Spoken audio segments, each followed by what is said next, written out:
નમસ્કાર, ન્યૂઝ બુલેટિનમાં આપનું સ્વાગત છે। હું છું પંકજ શર્મા। શરૂઆત મહત્વપૂર્ણ ખબરથી। રાજ્યમાં આજથી ઘટી શકે છે વરસાદનું જોર। આગામી 6 દિવસ સામાન્યથી મધ્યમ વરસાદની આગાહી કરાઈ છે। અપર સાયક્લોનિક સર્ક્યુલેશન છે। 5 દિવસ માછીમારોને દરિયો ન ખેડવાની પણ સૂચના છે। 40 થી 50 કિલોમીટરની ઝડપથી પવન ફૂંકાશે। 6 દિવસ વાતાવરણ સામાન્યથી મધ્યમ વરસાદ પડી શકે છે। ભારે પવન સાથે વરસાદની સંભાવના હવામાન વિભાગે વ્યક્ત કરી છે। માછીમારોને આગામી 5 દિવસ દરિયો નહીં ખેડવાની સૂચના પણ આપી છે। દરિયાકાંઠાના વિસ્તારોમાં પણ ખાસ 50 કિલોમીટરની આસપાસ પવન ફૂંકાઈ શકે છે। જો કે વરસાદનું જોર આજથી ઘટી જશે। जो दिन है जैसा डे 2 टू डे 7 और 30 मई से लेकर 4 जून तक इसमें हम आइसोलेटेड जगह में लाइट टू मॉडरेट रेन का दे रहे हैं। और इसमें मेनली जो डिस्ट्रिक्ट आएगा साउदर्न दक्षिणी जो ज़िला है गुजरात रीजन की और जो सौराष्ट्र कच्छ की भी दक्षिणी ज़िला में light to moderate rain thunder shower की पूर्वानुमान दिया हुआ है। ભાવનગરના ઘોઘામાં ફરી વળ્યા દરિયાના પાણી અને તેમ છતાંય તંત્ર ઘોર નિંદ્રામાં હોય એવો ઘાટ ઘડાયો। ભાવનગર જિલ્લાનું ઘોઘા ગામ એટલે 48 ગામડાનું માલિક। તેમ છતાં ઘોઘા ગામની અંદર લોકોને અનેક મુશ્કેલીઓનો સામનો કરવો પડે છે। દરિયાના પાણી ગામમાં ન ઘૂસી જાય તે માટે પ્રોટેક્શન વોલ બનાવી હતી, પરંતુ પ્રોટેક્શન દિવાલ ઘણા લાંબા સમયથી તૂટી જતા અનેક વિસ્તારોમાં પાણી ફરી વળ્યા। 1100 મીટર લાંબી દરિયાઈ દિવાલ જે 141 મીટર દિવાલનો કબજો ગુજરાત મેરીટાઈમ બોર્ડ ધરાવે છે। 446 મીટરનો ચાર્જ જિલ્લા પંચાયત ભાવનગર હસ્તક છે અને 403 મીટરનો ચાર્જ અલંગ મરીન પાસે છે। જો આ દરિયા સુરક્ષા દિવાલ બનાવવા ત્રણેય વિભાગ એક સાથે સંમત થાય તો આ દરિયાઈ સુરક્ષા દિવાલનું કામ થઈ શકે અને ઘોઘા ગામની અંદર અવારનવાર લોકોના ઘરો સુધી જે પાણી ઘૂસે છે તેમાંથી લોકોને છુટકારો મળી શકે છે।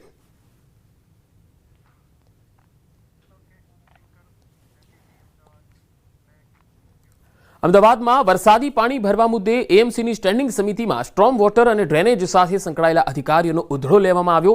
સ્ટેન્ડિંગ ચેરમેન દેવાંગ દાણીએ જણાવ્યું છે કે 1.5 થી 2 ઇંચ વરસાદમાં જ અનેક વિસ્તારોમાં પાણી ભરાયા, જે મુદ્દે કમિટીમાં ચર્ચા કરવામાં આવી। સાથે જ ચોમાસામાં પાણી ન ભરાય તેની તકેદારી રાખવાની સૂચના આપવામાં આવી। હાલ પ્રોજેક્ટના જે કામો ચાલી રહ્યા છે એ કામ પૂર્ણ થતાં જ પાણી ભરાવાની સમસ્યાનું સમાધાન થઈ શકે છે। કેચપીટની સફાઈનો બીજો તબક્કો ચાલી રહ્યો છે। શહેરોના તળાવ પણ ઊંડા કરવામાં આવી રહ્યા છે। મણિનગર, ખોખરા, વિરાટનગરમાં વરસાદી પાણી આગામી સમયમાં ચંડોળા તળાવમાં છોડવા બાબતે પણ નિર્ણય લેવાયો છે। આગામી 10 દિવસની અંદર આ તમામ જે કેચપીટો છે એની સફાઈ પૂર્ણ કરવામાં આવશે। અને તદુપરાંત જે તળાવો આવેલા છે, મોટે ભાગે જે ઊંડા કરવામાં આવેલા છે એ તળાવોની સફાઈ, તદુપરાંત એની અંદર પાણી જાય એ માટેની પણ વ્યવસ્થા કરવામાં આવી છે।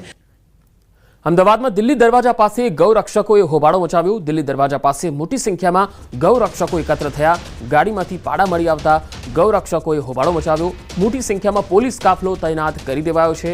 એક વાહને અકસ્માત પણ સર્જ્યો। ઉચ્ચ અધિકારીઓ ઘટના સ્થળે દોડી ગયા હતા। સમગ્ર મામલા ઉપર હાલ તપાસ ચાલી રહી છે।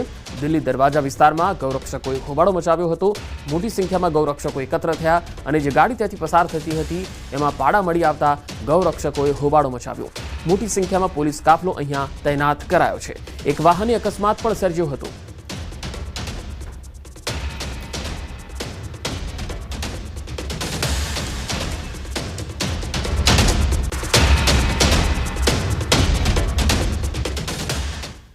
રાજકોટમાં પીજીવીસીએલ કચેરીએ જઈ સ્ટેન્ડિંગ કમિટીના ચેરમેને ઉધડો લીધો। છેલ્લા 4 દિવસથી વોર્ડ નંબર 2માં વીજળીની સમસ્યા સર્જાઈ છે। 4 દિવસથી લાઇટ મામલે પીજીવીસીએલની કચેરીમાં ફોન કર્યા છતાંય ફોન કોઈ ઉપાડતું નથી। અંતે ભાજપ નેતા જયમીન ઠાકર ખુદ કચેરીએ જઈ હાજર લોકોને ખખડાવ્યા। તમામ અધિકારીઓને ઓફિસે બોલાવીને ખખડાવ્યા। જો હવે વોર્ડ નંબર 2માં લાઇટ જશે તો તેમના ઘરની લાઇટ કાપી નાખશે તેવું પણ કહ્યું। તો પીજીવીસીએલની અહીં મનમાની જુઓ। સ્ટેન્ડિંગ ચેરમેને એમનો ઉધડો લીધો। રાત્રે 3 વાગે કચેરીએ જઈને હલ્લાબોલ કર્યો। 4 દિવસથી વોર્ડ નંબર 2માં વીજળીની સમસ્યા છે અને અહીંયા કર્મચારીઓ મોજમાં છે। પીજીવીસીએલના મોટા ભાગે કોઈ પણ કચેરીમાં તમે જશો ત્યાં ઉડાઉ જવાબ મળવો હવે સામાન્ય થઈ ગયો છે। કચેરીએ જઈ સ્ટેન્ડિંગ કમિટીના ચેરમેને ઉધડો લીધો કે ભાઈ આ સમસ્યા કેમ વારંવાર થઈ રહી છે। અધિકારીએ લેખિતમાં લાઇટ ન જવાની ખાતરી આપી છતાં પણ અહીંયા લાઇટો જઈ રહી છે। તમામ અધિકારીઓને ઓફિસે બોલાવીને ખખડાવી નાખવામાં આવ્યા। વોર્ડ નંબર 2માં આ સમસ્યા રહી છે।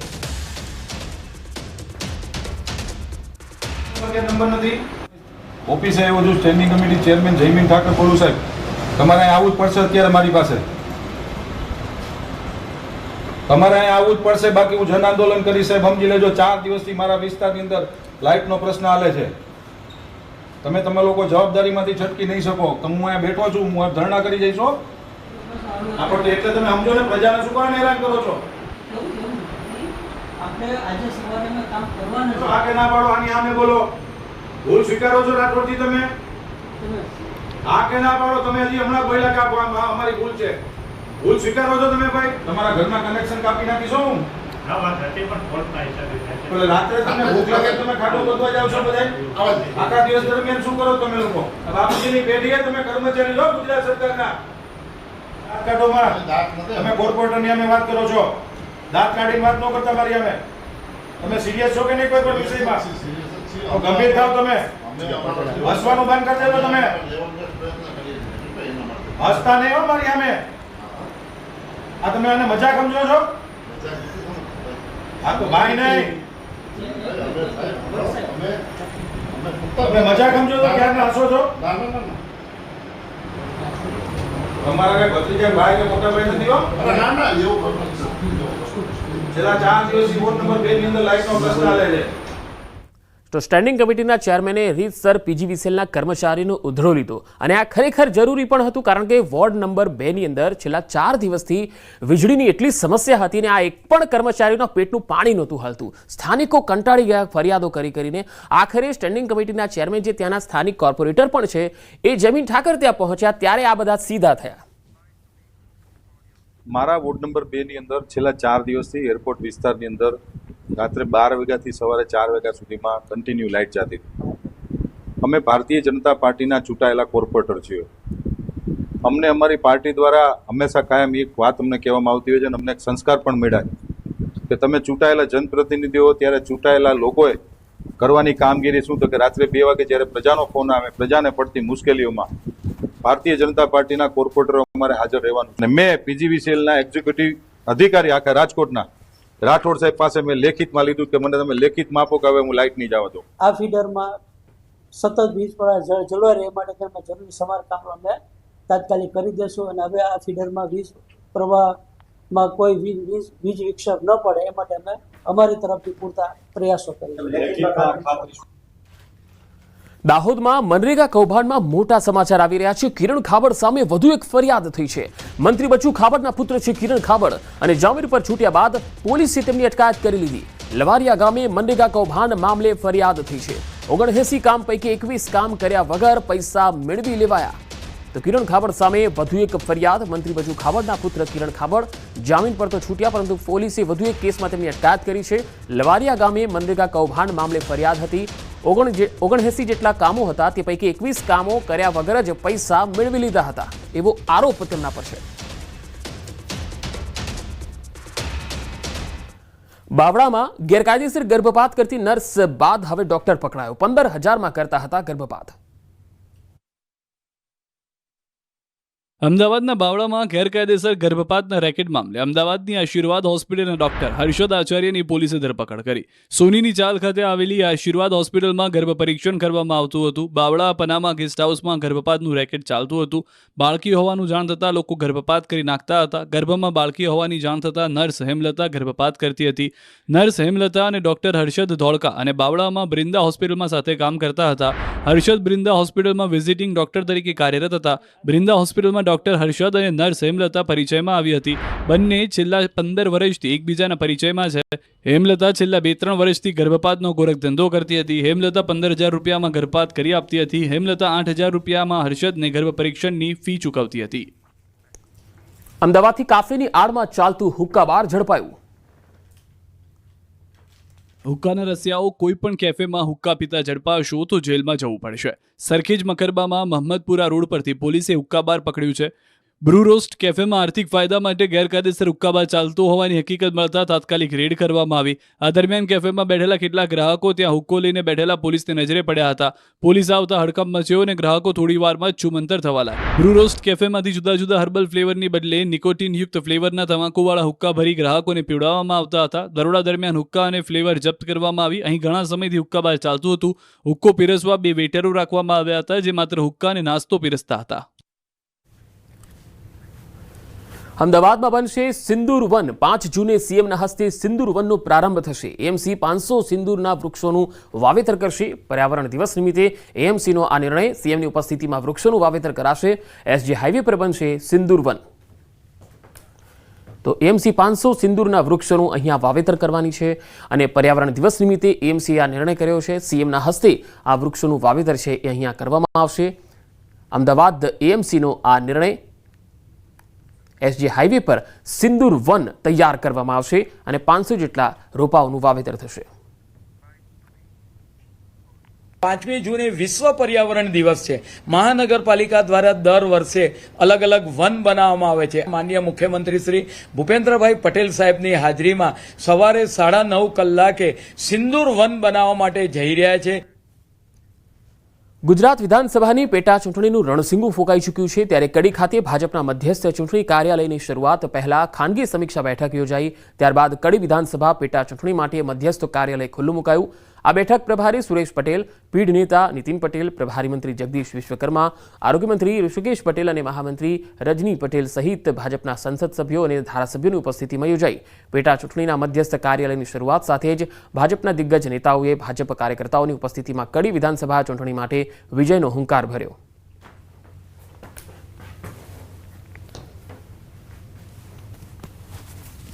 બેઠક તો અમારી કાર્યરીતિ નીતિનો ભાગ છે. 182 સીટ લડતા હતા, એવી વખતે પણ મિટિંગો મળતી, નેતાઓ ભેગા થતા, આગેવાનો કાર્યકર્તા ભેગા થતા અને એ ચૂંટણી લડવા માટે, કારણ કે ચૂંટણી એ કેવળ 80 ના ચાલે, એનું પ્લાનિંગ થવું જોઈએ. એ પ્લાનિંગ માટેની આ બેઠક હતી. ભાવનગરવાસીઓ છેલ્લા ઘણા સમયથી બસની સેવાથી વંચિત છે. શહેરમાં સિટી બસ સેવા બંધ હોવાના કારણે લોકોને વધુ પૈસા ચૂકવી રિક્ષામાં મુસાફરી કરવી પડે છે. સ્થાનિકો દ્વારા અનેક વખત રજૂઆત કરવા છતાં સિટી બસ સેવા શરૂ કરવામાં મહાનગરપાલિકા તંત્ર નિષ્ફળ નીવડ્યું છે. સિટી બસ વિશે પૂછવામાં આવતા એવું કહેવામાં આવે છે કે આગામી સમયમાં ઈ બસ સેવા શરૂ થવાની છે. પરંતુ સવાલ અહીંયા એ છે કે ઈ બસ સેવા શરૂ થતાં સમય લાગશે, પરંતુ ત્યાં સુધી પ્રજાને વધુ ભાડા ચૂકવી રિક્ષામાં મુસાફરી કરવી પડશે અને તેને સામાન્ય જનતાને તે લાંબા સમય સુધી પોસાય તેમ નથી. ત્યારે લોકહિતમાં શહેરના તમામ વિસ્તારમાં સિટી બસ સેવા કરવી એ જરૂરી છે.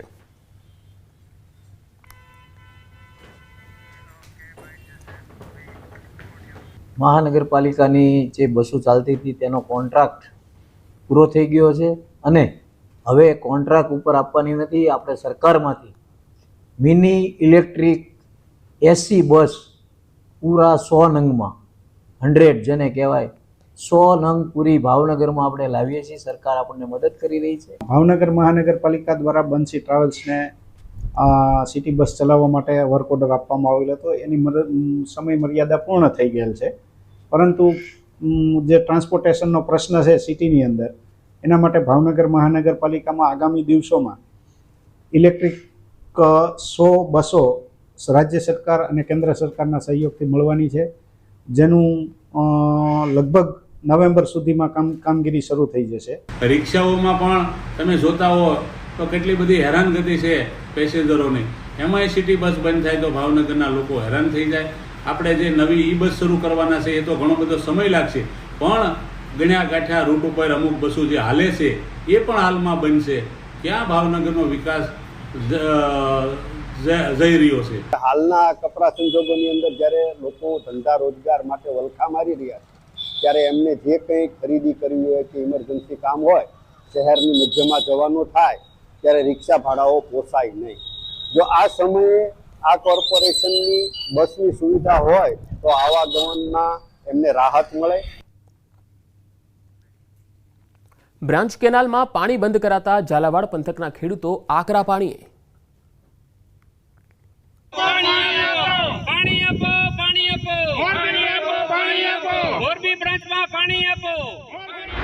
આ વિરોધ, હલ્લાબોલ, આક્રોશ સુરેન્દ્રનગરના ખેડૂતોનો છે. આ વિરોધનું કારણ છે કેનાલનું પાણી. સુરેન્દ્રનગર જિલ્લામાંથી પસાર થતી મોરબી બ્રાન્ચ કેનાલમાં તંત્ર દ્વારા પિયત માટેનું પાણી બંધ કરવામાં આવતા ખેડૂતો રોષે ભરાયા. મોરબી બ્રાન્ચ કેનાલ હેઠળ વઢવાણ, ધાંગધ્રા અને હળવદના 109 જેટલા ગામોને પિયત માટે પાણી પૂરું પાડવામાં આવે છે. સમારકામ બાદ કેનાલમાં પાણી છોડવામાં આવતા ખેડૂતોએ પિયત માટે પાણી મળવાની આશાએ હજારો હેક્ટર જમીનના મગફળી સહિતના પાકનું વાવેતર કરી દીધું છે. કેનાલમાં અંદાજે 10 દિવસ સુધી પાણી આપ્યા બાદ અચાનક જ કેનાલમાં પાણી બંધ કરી દેવામાં આવતા ખેડૂતોના પાક પર ખતરો ઊભો થયો છે. મોંઘા ભાવનું બિયારણ બગડી જવાનો ડર છે, જેથી રોષે ભરાયેલા ખેડૂતો સુરેન્દ્રનગર દોડી આવ્યા અને ધોળીધજા ડેમ ખાતે હાજર નર્મદા કેનાલના અધિકારીઓનો ઘેરાવ કરી ઉગ્ર રજૂઆત કરી. પરંતુ નર્મદા વિભાગના અધિકારીઓ અન્ય અધિકારીઓ પર ખો આપી દીધી હતી. ખેડૂતો સાથે તોછડું વર્તન કરવામાં આવ્યું હતું. હાલ તો તંત્રના બાપે ખેડૂતોની માથે સંકટના વાદળો ઘેરાયેલા છે. તલોદમાં બાજરીની હરાજી અડધા ભાવે કરાતા ખેડૂતો વિફરી ગયા. પહેલા મચાવ્યો હોબાળો અને પછી ટ્રેક્ટર આડા મૂકી હરાજી રોકાવી. કંઈક આ રીતે વેપારીઓની મનમાનીનો તલોદના ખેડૂતોએ વિરોધ કર્યો. વરસાદી વાતાવરણ વચ્ચે ખેડૂતો મોટી સંખ્યામાં પોતે તૈયાર કરેલો મહામૂલો બાજરો લઈને તલોદ માર્કેટયાર્ડ ખાતે પહોંચ્યા હતા. બાજરીની બમ્પર આવક થઈ હતી. ખેડૂતોને સારા ભાવ મળશે તેવી આશા હતી, પરંતુ વેપારીઓએ ખેડૂતોને લૂંટી લેવાનો પ્લાન ઘડ્યો હતો. 400 રૂપિયા મણની બદલે 200 રૂપિયા મણે હરાજી શરૂ કરતા ખેડૂતો લાલઘૂમ થઈ ગયા. વેપારીઓની મનમાની સામે ખેડૂતોએ હોબાળો મચાવ્યો. માર્કેટયાર્ડમાંથી લીધું હતું. બાજરીની હરાજી રોકાવી હતી. માર્કેટયાર્ડના ગેટની આગળ ટ્રેક્ટર આડા મૂકી હલ્લાબોલ કર્યો હતો. ખેડૂતોએ ઉગ્ર વિરોધ કરતા તંત્રને પરસેવો છૂટી ગયો હતો. વેપારીઓનો દાવો છે કે વરસાદના કારણે બાજરીનો ભાવ ઘટાડ્યો હતો. ચોમાસું માથે છે એ પહેલા જ વડોદરામાં છવાયું ખાડા રાજ. રાજ્યમાં ચોમાસાનો માહોલ જામ્યો છે, ત્યારે વડોદરા મહાનગરપાલિકાના સત્તાધીશો અને અધિકારીઓ હજુ કુંભકર્ણની નિંદ્રામાં છે. પ્રી મોન્સૂન કામગીરીના તો કોઈ ઠેકાણા નથી. ઉપરથી આખા શહેરને ખોદી રાખ્યું છે. મહાનગરપાલિકા દ્વારા ઠેર ઠેર ખાડા ખોદવામાં આવતા વડોદરામાં ખાડા રાજ છવાયું. સમા વિસ્તારમાં સ્પોર્ટ્સ કોમ્પ્લેક્સથી લઈ અયપ્પા ગ્રાઉન્ડ સુધી વરસાદી ગટર નાખવાની કામગીરી ઘણા લાંબા સમયથી ચાલી રહી છે. મંથર ગતિએ ચાલતી આ કામગીરીના કારણે સ્થાનિકોની મુશ્કેલીમાં વધારો થયો છે. કોન્ટ્રાક્ટરની આળસના કારણે ચોમાસા પહેલા કામ પૂરું નહીં થાય તેમ લાગતું નથી. વરસાદી ગટર પ્રોજેક્ટના અધિકારીઓની લાલિયાવાડીના કારણે કોન્ટ્રાક્ટર બેફામ બન્યા છે અને છેલ્લા 10 દિવસથી કામ બંધ કરી દીધું છે. સ્થાનિક કોર્પોરેટર પણ લોકોની વેદના સમજતા નથી. વળી કેટલાક સ્થળોએ તો વરસાદમાં રસ્તા પર જ ભૂવા પણ પડવાના શરૂ થઈ ગયા છે. ત્યારે અધિકારીઓ અને કોન્ટ્રાક્ટરોની લાપરવાહીના કારણે છેવટે નાગરિકોએ મુશ્કેલી વેઠવાનો વારો આવ્યો છે. ધોરાજીના રોડ પર ગંદકીનું રાજ, જનતા થઈ ગઈ ત્રસ્ત.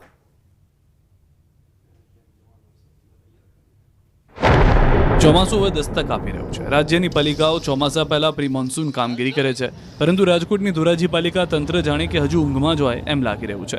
આ દ્રશ્યો જોઈ લો, આ ગટરો વોકળાના દ્રશ્યો જોઈ લો. આ દ્રશ્યો જોઈને તમને લાગશે કે ચોમાસામાં અહીં શું સ્થિતિ ઉદ્ભવી શકે છે.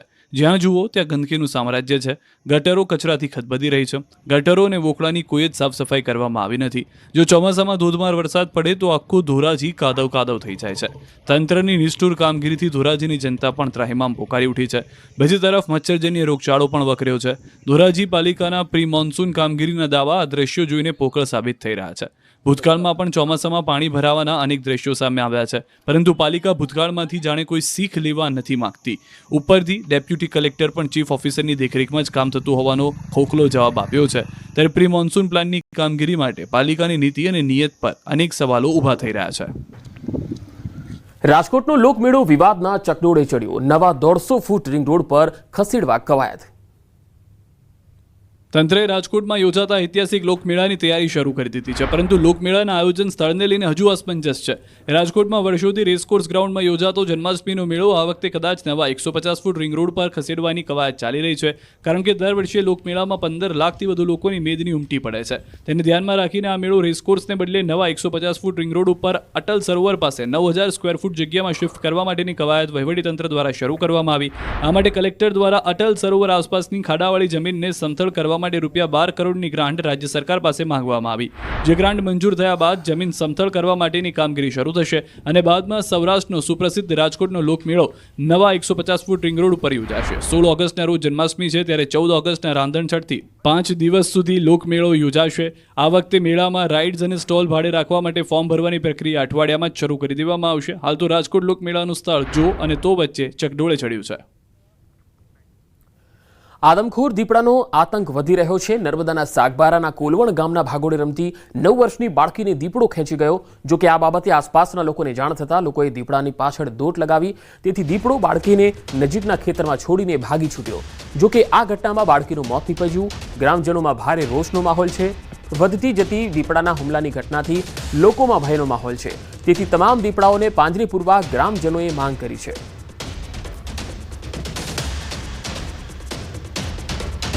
એની મમ્મી જોડે ખેતરે ગયેલી હતી ને પછી દીપડાએ અચાનક હુમલો કર્યો એના પર ને પછી ખેંચીને શેરડીના ખેતરમાં લઈ ગયા દીપડો. પછી તપાસ કરતાં ખબર પડી, પછી 4-5 જણા જઈને પછી એની બોડી અમે લઈ આવ્યા. રાજકોટના જેતપુરમાં બાઇક સ્ટન્ટનો એક વિડીયો વાયરલ થયો. ચાલુ બાઇકે યુવકો સ્ટન્ટ કરતા નજરે પડ્યા. બાઇકની ટાંકી પર યુવકને બેસાડી સ્ટન્ટ કર્યો.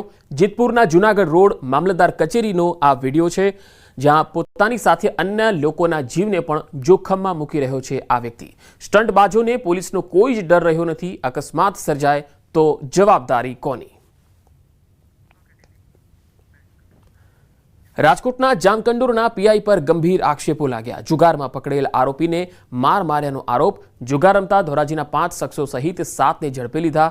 બોરિયા ગામની સીમમાં રાજકોટ ગ્રામ્ય એલસીબીએ રેડ કરી હતી. અમે સાહેબ કીધું કે અમે જુગારમાં આવ્યા હતા સાહેબ, અમારી ભૂલ છે, અમને માફ કરી દો. પણ અમને ઢોર માર, કૂતરાનો માર, કૂતરાને મારે ને સાહેબ એવો માર માર્યો હોય ચૌહાણ સાહેબ. અને એક ફેર નહીં, કલાકે ને કલાકે બોલાવે અને કલાકે ને કલાકે એમને માર્યા. અને સાહેબ મારા હાથમાં તો જો યાર બહુ માર્યો ચૌહાણ સાહેબ અમને. હજી તમારી પાસે 110 કરશું અને પાસે 110 માર્યા. ચૌહાણ સાહેબે બહુ માર્યા. અને મારી પાસે 20,000 રૂપિયા માંગ્યા કે તું 20,000 રૂપિયા આપી દે તો ન મારું. 20,000 રૂપિયા ન આપ્યો એટલે મને બહુ માર્યો.